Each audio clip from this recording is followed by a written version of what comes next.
역대상 1장 1절에서 9절.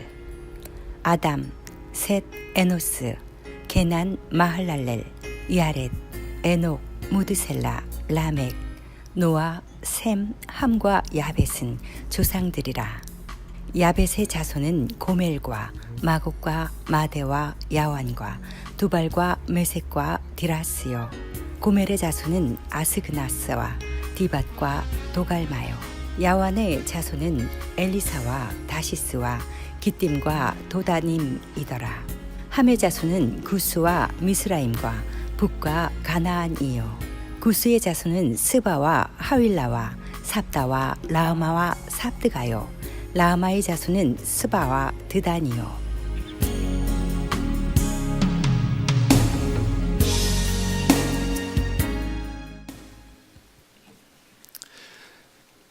멸치 총각하고 오징어 처녀가 사랑을 하게 됐어요. 멸치 총각하고 오징어 처녀는 좀 안 어울리는데 너무 뜨겁게 사랑하다 보니까 결혼까지 약속을 하게 되어서 양가에 인사를 하러 가게 되었습니다. 그런데 이제 멸치 총각네 집안에서는 그래도 우리가 뼈대가 있는 집안인데 어떻게 그 오징어 허물거리는 연체동물내하고 같이 결혼을 할 수가 있겠냐 하고 좀 무시하고 좀 허락하지 않는 그런 분위기였습니다. 그랬더니 이 오징어내에서 오양네 집에서는 뭐라고 하느냐 하면, 야, 우리가 그래도 이 붓글씨를 쓸 수 있는 이 먹물통을 늘 가지고 다니는 선비 집안인데, 이 선비 집안에서 그 뭐 좀 얼굴은 잘생겼는지 모르지만 너무 그 조그만한 이 멸치네하고 어떻게 아무리 뼈대가 있다 한들 그래 할 수 있겠냐라고 하면서 부모가 모이는 그 상견례에 누구를 데리고 나왔냐면 갑오징어를 데리고 나왔대잖아요. 그래서 우리도 뼈대가 좀 그래도 뭔가 허물거리지 않는 사람이 있다고 하면서 갑오징어가 대표로 그 집안에서 나왔다고, 그래서 서로 막 뼈대가 있다고 자랑을 하고 그랬다는 얘기가 있습니다. 여러분, 이 뼈대가 있다 하는 얘기는 집안에 갑오징어가 있다, 우리 집안에도 탁월한 사람이 있다, 이런 것이 하나의 족보에 좋은 유명한 탁월한 이런 선배나 조상이 있으면 그것이 자기들에게 프라이드가 돼가지고 좀 어깨에 힘을 주고 우리는 좋은 집안이야 이런 얘기를 하는 것 같아요. 여러분은 어떻습니까? 좀 족보가 있으신지요? 그러다 보니까 이조실에다라든지 옛날에 그 양반 이런 계층이 있을 때는 족보를 돈을 주고 사가지고 자기가 그 족보 세탁도 하고 족보로 신분 상승도 하고 그랬던 적도 우리가 역사적으로 많이 기억하는데요. 여러분, 성경에도 이 족보 얘기가 많이 나오잖아요. 그래서 무슨 계보라, 누가 누구를 낳았더라 이러면서 계속 그 이름 모를 얘기들, 발음하기도 어려운 얘기들, 이런 얘기들이 쭉 나오는데, 오늘 본문에요, 그 역대기 상하가 있는데, 이 어려운 역대기서는 흔히 효과가 좋은 수면제다 이런 말이 있어요. 그래서 레위기의 버금가는 잠을 잘 오게 하는 책이다. 그래서 참 어려운 본문이긴 한데, 오늘 그 1장부터 9장까지에 있는 그 족보 내용들을 우리가 좀 살펴보고요. 특별히 그 마지막 9장에 나오는 그 명단 족보 내용들을 우선 한번 우리 살펴보기를 원합니다. 여러분, 역대상은 1장부터 9장까지가 뭐라고요? 족보 얘기예요. 근데 9장 제일 마지막에 그 족보의 마지막 부분에 나오는 내용을 제가 오늘 보여드렸는데요. 그 내용 이런 게 있습니다. 온 이스라엘이 족보대로 계보대로 계수되어 기록되니라. 유다가 범죄함으로 바벨론으로 사로잡혀 가더니 그들의 땅 안에 있는 성읍에 처음으로 거주한 사람들은, 이렇게 돼 있죠. 이게 무슨 말이냐면, 이 이스라엘 백성들이 범죄해서 포로로 잡혀서 바벨론으로 끌려갔습니다. 끌려갔다가 70여 년이 지나가지고 다시 돌아와서 그들의 프라퍼티 안으로, 그들의 그 본성 안에 다시 돌아와서, 이 말입니다. 포로 갔던 사람들이 다시 돌아와서 처음 그곳에 돌아온 사람이 거주하게 되었는데 그 사람들은 제사장들, 그리고 레위 사람들, 그리고 너비딤 사람들이 먼저 들어오게 됐다, 이렇게 돼 있죠. 그리고 지역적으로 예루살렘이라는 그 도성에 거주한 사람들은 유다의 자손들 누구 해서 690명이다 그랬어요. 이것은 그 해들을 말하는 거예요. 그 가장을 말하는 것입니다. 그러니까 그 가족 단위로 690가정이 유다 지파 사람들이고, 더 많았겠죠, 가족들은. 그리고 베냐민 자손은 계수하면 956명이고 그랬어요. 여러분, 이 유다와 베냐민 중심으로 남유다가 형성되었으니까 그 바벨론 포로로 잡혀갔던 사람들은 북이스라엘이 아니고 남유다가 돌아온 거잖아요. 그러니까 남유다는 두 지파로 형성됐거든요. 그러니까 누구라고요? 베냐민 지파와 유다 지파 사람들이 주로 여기 이제 언급이 많이 되고 있네요. 그래서 이 사람들이 돌아왔는데 그 마지막에 보니까 누가 또 돌아왔냐면 제사장들 가운데에서는 성전의 임무를 수행할 힘 있는 자가 1760명이더라 그랬어요. 제사장들이 몇 명이 돌아왔다고요? 1760명이 돌아왔다 그랬어요. 그러면 제사장들 가족들은 더 많았을 거 아니겠어요? 예. 지금 여기까지 이해가 되셨습니까? 예. 지금 이 역대상 9장에 포함되어 있는 명단에 누가 들어있다고요? 포로로 잡혀갔다가 돌아온 사람들이 이 명단에 포함되어 있다는 거예요. 그리고 이 명단에 포함된 사람들의 족보, 그 자손들 이름들이 지금 다 열거되어 있다는 것입니다. 여러분, 이 사람들은요, 이 명단에 자기가 포함되어 있는 것이 한편으로는 내 이름이 여기 있네 하고 반가웠을지도 모르겠어요. 저희 교회 한 10여 년 전에요, 우리 옐로우 페이지, 아니 화이트 페이지네요, 그죠? 우리 임명록에 미국 그 전화번호부를 보고 주변에 전도를 하고 한인들을 찾아내기 위해서 그 조그만 글씨 중에 그 김시성, 박시성 찾아가지고요, 그걸 카피해가지고 이 자로 칼로 잘라가지고요, 그거를 이렇게 봉투에 붙여가지고 메일을 보내고 해서 우리가 전도한다고 그렇게 한 적이 있었거든요. 그런데 여러분, 그 두꺼운 책 가운데서 한국 사람 이름을 이렇게 발견하는데 그 사람이 동네가 이 동네에 있다고 하니까 얼마나 반가운지 모르겠어요. 이 오렌지 지역에 살고 있는 한국 사람을 그 안에서 찾아낼 때 너무너무 반가웠거든요. 마치 내 이름을 보는 것처럼 반가워가지고 우리가 컨택도 하고 전도도 한다고 메일 보내고 그랬는데요. 지금 그 명단 990명, 690명, 1700명 이런데 그 명단이 쭉 나오는데요. 그 명단에 자기 이름이, 또 자기의 그 선배가, 조상이, 또 아들이 이름이 있다는 것은 굉장히 반가울 거예요, 그죠? 그러나 한편으로 생각하면 조금은 부끄러운 이름들이에요. 왜냐하면 범죄해가지고 잡혀간 사람들이거든요. 그들이 왜 바벨론으로 갔어요? 범죄해가지고. 포로자들의 리스트예요. 포로자들의 명단이라니까요.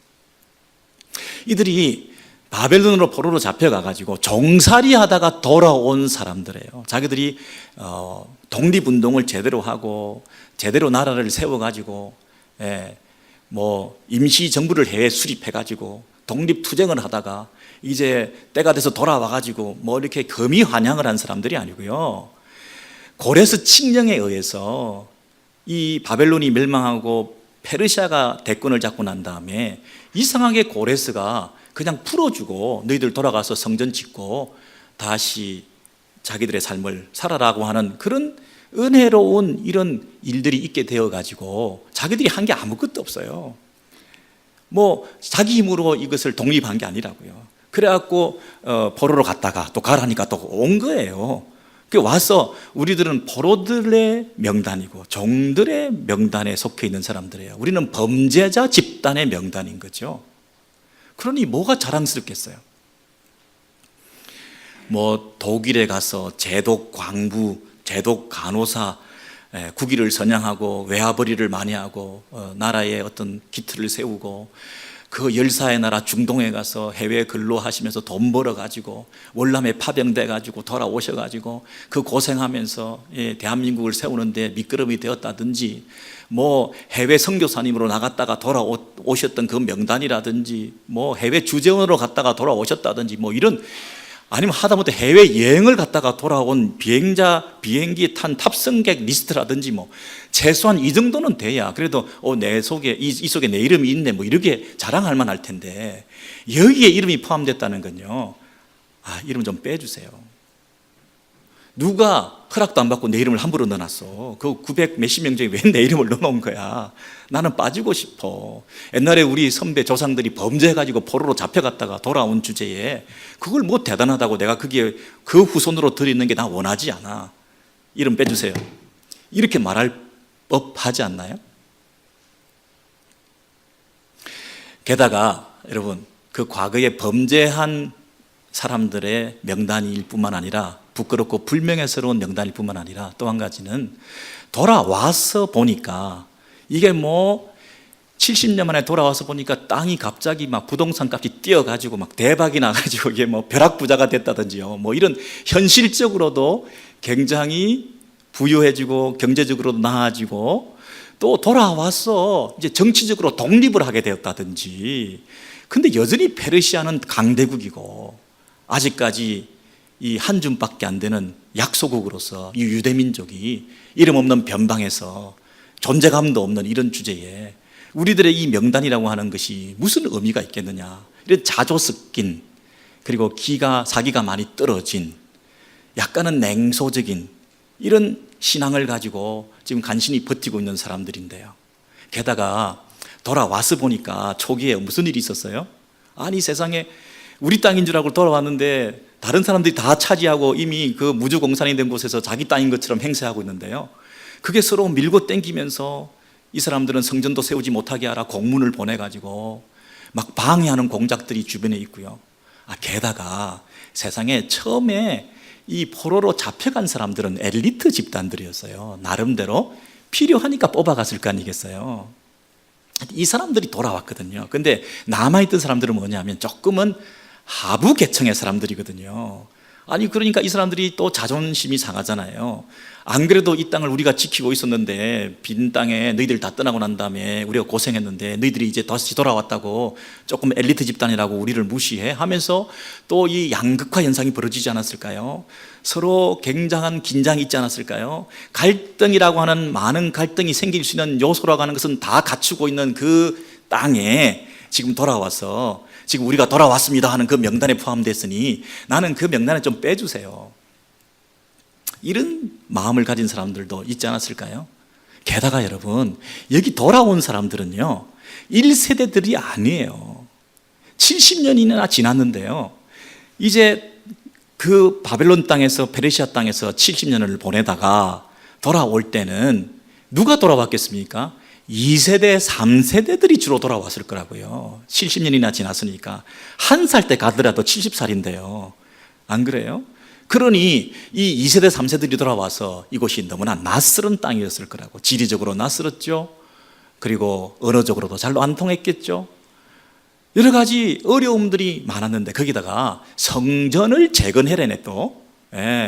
아니, 성전 재건하는 목적으로 보내서 고레스 칙령이 발효되었으니까 돌아오자마자 고레스 칙령에 의해서 성전을 지어야 되는데 성전 짓기가 만만치 않은 거예요.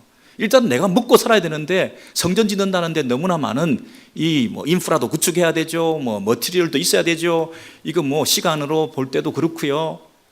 이 힘이 너무 들어가죠. 못하겠다고 앉았다고요. 자빠졌다고요. 근데 또 뭐 선지자들이 와가지고 독려를 해가지고 이거 하나님 성전 지어야 된다고 막 열심을, 그래서 또 할 수 없이 막 열심을 내가 다시 일어나가지고 이 성전을 지었단 말이에요. 성전을 지었는데 또 뭐 방해들이 있어가지고 간신히 그걸 완성했어요. 성전을 다 지었는데 그러고 나서 100년이 지나서 지금 이 시점에 성전만 지으면 하늘의 영광이 막 오고, 이전의 영광과 비교할 수 없는 장차 올 영광은 더 크고 만국의 보배가 임하고, 만국의 열국들이 보좌가 다 엎드려 절하는 이 예루살렘이 성제가 되어가지고 솔로몬의 그 나라가 회복되고 온 열강 가운데 으뜸이 되는 나라가 된다고 했는데 아니 100년이 지났는데 아무 일도 안 일어나는 거예요. 여러분, 이랬을 때 이 공동체, 이 명단 속에 포함되어 있는 바벨론으로 갔다가 지금 돌아와서 있는 이 사람들의 명단에 포함되어 있는 이 사람들과 후손들 입장에서는 굉장한 정체성의 혼란이 있었을 것 같아요. 내가 뭐 하는 거지?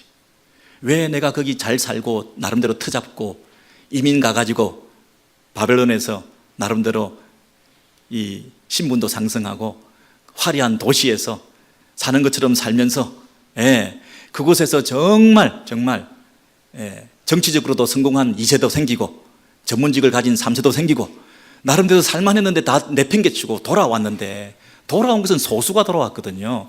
돌아온 소수는 뭔가 긍지와 자부심과 사명감을 가지고 돌아와서 이 일에 매진해서 이 사명 감당한다고 성전 재건까지 다 했는데 이게 뭐야? 아무것도 아닌 거예요. 차라리 오지를 말걸. 우리는 어디서부터 시작해서 어디로 가고 있는 것일까? 우리 조상들과 함께 하셨던 하나님이라고 하는 그 신앙을 우리도 믿고 있는데, 그 하나님이 지금도 우리와 함께 하시는가? 조상들과 약속하셨던 그 언약이 우리에게도 유효한 건가? 우리가 돌아왔는데, 우리는 돌아왔지만 하나님은 안 계시네. 우리는 성전을 지었지만 이 성전에서는 별일이 일어나지 않네. 그분이 우리를 향한 관심은 떠나셨는가? 우리는 더 이상 그분의 관심이 대상이 아닌가? 아직도 페르시아 제국은 대제국을 형성하고 그 왕권은 더 강화되고 있지, 요지부동 흔들릴 여지도 하나도 보이지 않는데, 우리 같은 약소국 이곳에 와가지고 그들의 속국이 되어서 그들의 종살이를 여전히 하고 있는데, 돌아온들 독립도 안 됐는데 이스라엘의 독립을 요원하게 기다리면서 이 성전은 무슨 의미가 있고, 덩그러니 성전은 고생하면서 세워놨는데 이 성전을 통해서 이루실 하나님의 영광은 나타나지 않는, 아마 방향을 잃었을걸요. 어디로 가야 될지, 무엇을 해야 될지 식상한 우리의 신앙생활, 메더리즘에 빠져있는 그런 신앙이 되었을걸요. 여러분, 그것을 말라기서에서는 두 가지 질문을 통해서 그렇게 얘기를 하죠. 이제 성전이 완성되고 이제 약간 식상해지고 냉소적이 된 그 이스라엘 백성들이 두 가지 질문을 하는데, 첫 번째는 뭐냐면 공의의 하나님이 어디 계십니까? 정의로우신 하나님이 살아계신다면 이러시면 안 되죠. 두 번째는 하나님이 너희를 사랑했다, 선지자가 얘기하니까 그 선지자의 말을 듣고 백성들이 뭐라고 얘기했습니까? 하나님이 어떻게 우리를 사랑했는데요? 하나님이 언제 우리를 사랑했단 말입니까? 하나님이 언제 우리를 사랑했단 말입니까? 사랑의 하나님에 대해서 의심하고 공의의 하나님에 대해서 의심하면서, 공의의 하나님이 살아계시면 이러실 수가 없죠. 사랑의 하나님이 살아계시면 우리를 이렇게 내버려 두실 수가 없죠 하면서 하나님에 대한 신앙이 굉장히 시니컬하게 바뀌었던 그런 분위기가 공동체에 팽배하고 있었던 그 사람들의 이름이 저기 나와 있다는 것이에요. 여러분, 역대기 저자는 그 청중들을 향하여 그 명단을 기록하고, 너희들이 이 명단에 속하게 되었는데 너희들이 지금은 초라하고 별 볼 일 없는 것처럼 보이는 사람들이고, 너희들의 과거는 범죄한 자들의 그런 조상들을 가진 사람들이긴 하지만, 이 9장에 있는 이 명단을 1장에서 8장까지 명단과 연결시킴으로써 현재 너희가 어디에 소속되어 있고 너의 정체감은 무엇이고 네가 앞으로 가야 될 사명은 무엇인지에 대해서 역사적인 기록들을 통하여 하나님께서 이 역사를 통해서 교훈해 주시는 그 메시지를 청중들이 받게끔 하기 위해서 이 역대기서를 쓰면서 처음부터 1장 1절부터 족보로 쫙 쓰고 있다는 그 의도를 아시겠습니까? 1장 1절을 보시겠습니다. 1장 1절에 누구 이름이 나오냐면 세상에 놀랍게도 아담 그랬습니다. 난데없이요, 여러분, 글을 시작하면서 아담 하고 시작하는 이 저자의 그 강큰 의도가 뭐겠습니까? 독자들이 좀 어필하게끔 이렇게 글을 시작해야 될 텐데, 처음부터 아담 하고 글을 시작하는 이분의 이 역사 의식은 뭐겠습니까? 역사라고 하는 것은 사실과 관점이 합쳐진 거잖아요. 사실만 있는 게 역사가 아니라 이 어떤 관점으로 이 역사관을 가지고 이 사실을 기록했느냐가 중요하잖아요. 이분은 어떤 관점인가요? 아담, 여러분, 셋, 에노스.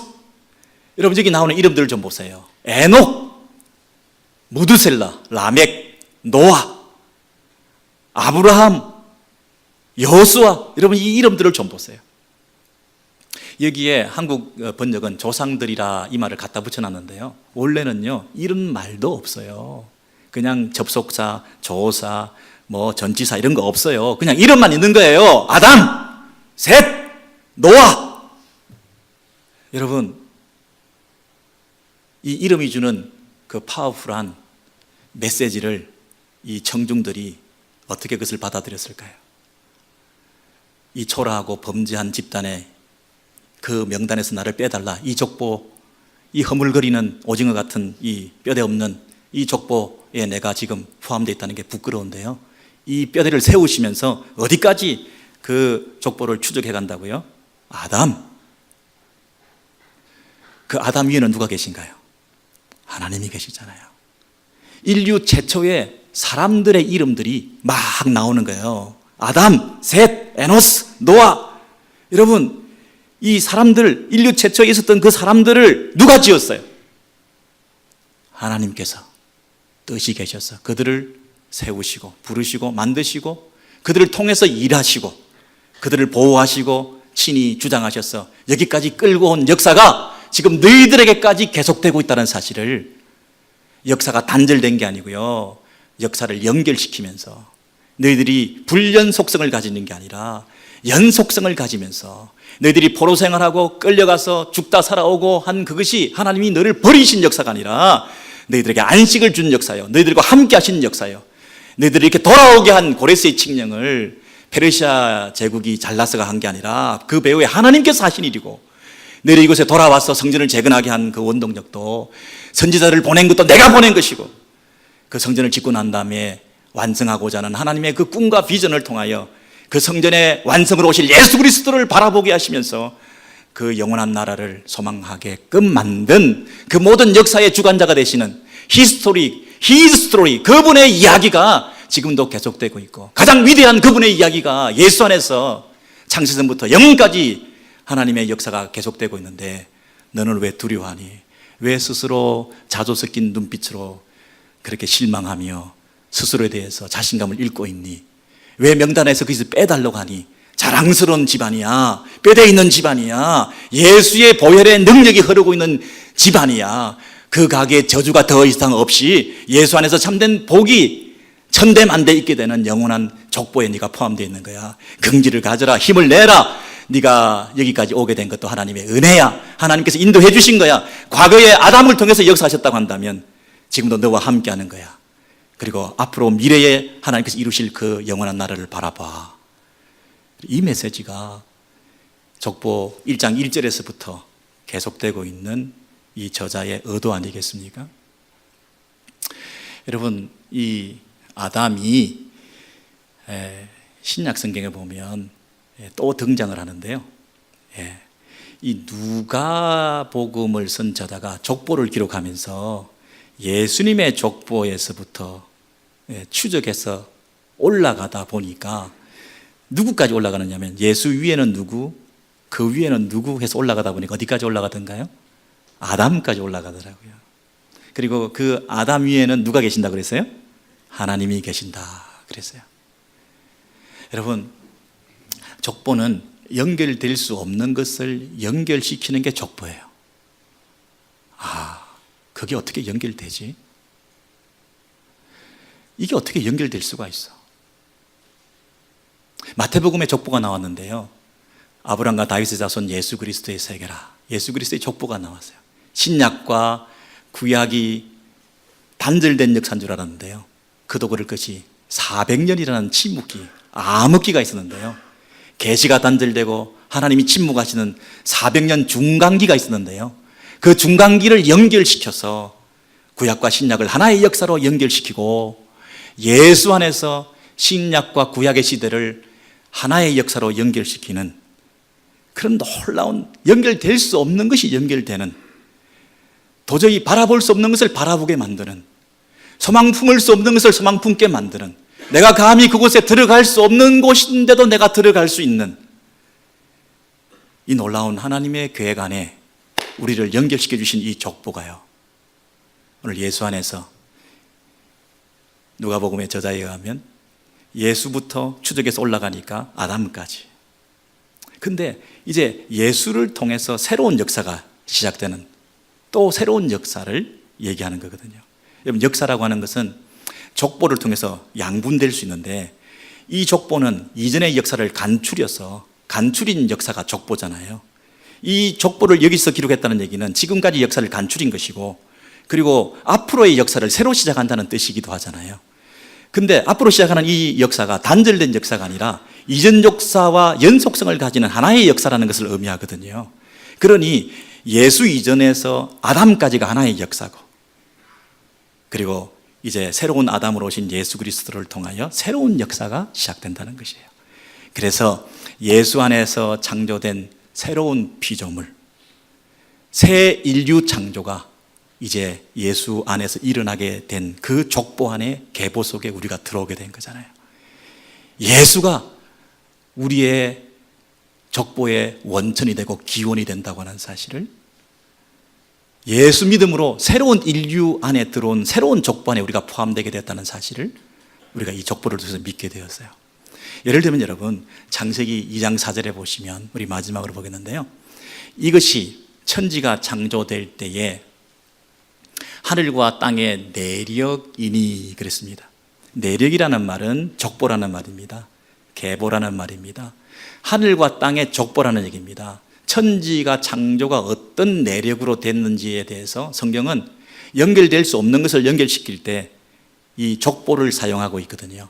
그래서 땅과 하늘을 만드시던 날에 땅에 비를 내리지 아니하셨고 땅을 갈 사람도 없었으므로 초목이 없었고 안개만 온 지면을 적셨더라. 하나님이 땅의 흙으로 사람을 지으시고, 이게 내력입니다.